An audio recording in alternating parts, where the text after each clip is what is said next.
I am thrilled to have us joined right now, post on their big analyst day, is Dow Chair and CEO Jim Fitterling. Jim, always good to see you. Great to see you, Jim. Carl, good to see you as well. You know, Jim, I noticed you have such a mosaic of things that are going right, whether it be organic products that you've come up with, just new ideas, countries where you're selling more in.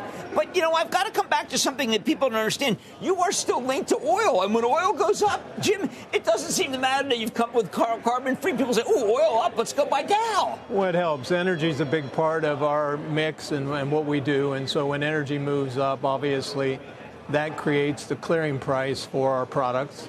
But natural gas is what gives us our advantage. And 65% of our investments are in really advantaged territories like the Americas, right. And we're making big investments in Canada and then hope to come back here in the U.S. and do the same. So we're continuing to make investments here to take advantage of this energy advantage that America has. Well, the energy advantage should make it so that Asia is doing well, and it looks like Asia is doing pretty well for you. It is. I would say has the same slow spots as America does with housing and construction right now.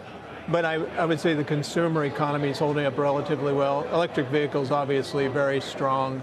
Solar has been very strong. And obviously, a lot of that material has ended up coming here. And we see that. We have large customers in all those markets. I think what we're starting to see in the global economy is with all of the infrastructure that needs to be built, whether it's investment in the existing electric grids and the infrastructure to support our own energy needs, or the new energy demands that's coming from AI and data centers, this infrastructure spend is happening. And I think the last 5 years, we've been focused primarily on getting our house in order, getting the balance sheet right.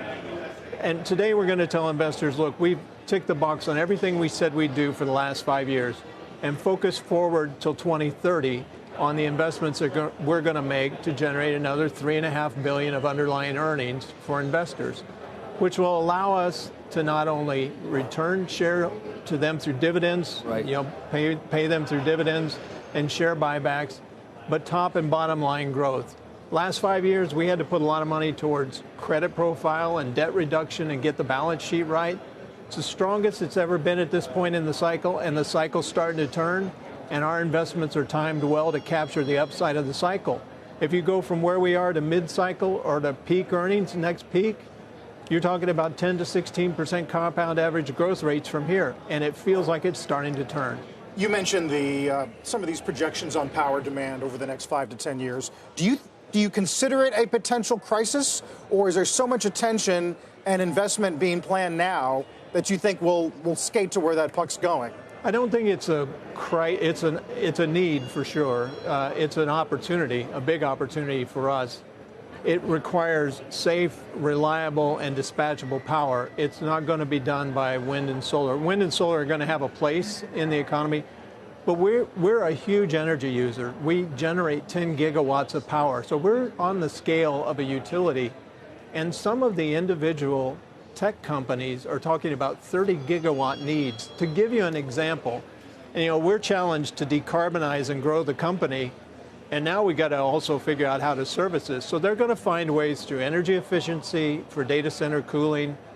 But we're working on a project with X Energy on small modular reactors. And some tech companies want to talk to us about why we think that's going to be the winning technology. And does that play a role in how they're going to supply data centers with power? You're going to see combined cycle natural gas with amine scrubbing. And we do a lot of the work with the amines to scrub that. That's going to be a reliable source of power. And then where you've got the ability to have carbon capture, like in the Gulf Coast, you're going to see blue hydrogen and carbon capture. Those are your three most cost-effective and reliable dispatchable power. And that's going to be what fills that need. Could you explain to me, Jim, when you say these small format nuclear reactors, we just went through what was almost the destruction of Southern, the great utility. Those were big, big nuclears. I know that GE Vernova, which is a sensational company, is talking, saying, Jim, you got to be a little more bullish about nuclear. I still don't hear anything happening before 2030. Well, it takes time, right? We're in the process of working with X Energy to put a construction plan with the NRC for our plant down in Seadrift, Texas. I think by the end of this year, beginning of next year, we'll have the construction plan in. You got to get that permitted and then built. So we're hopeful to get it up and running by 2030.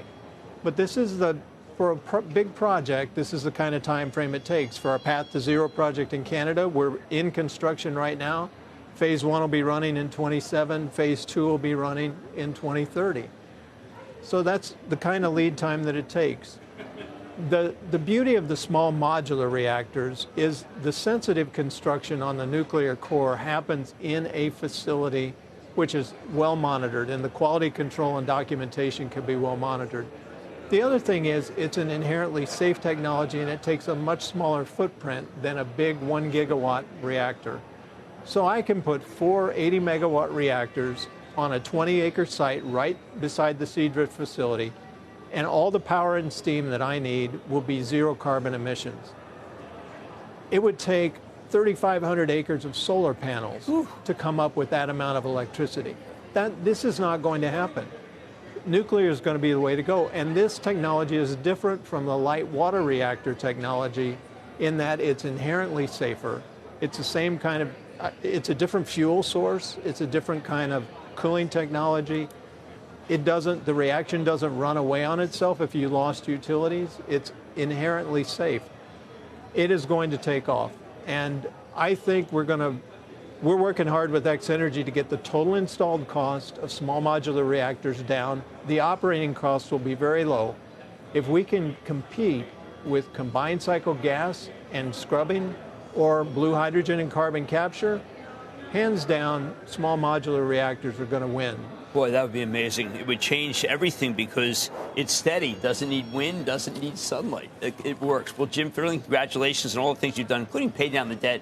I remember when people felt that the dividend was in jeopardy, and those people were dead wrong because of your discipline. I hope we're going to be able to increase it for them. Oh, that'd be terrific. Thank you, Jim.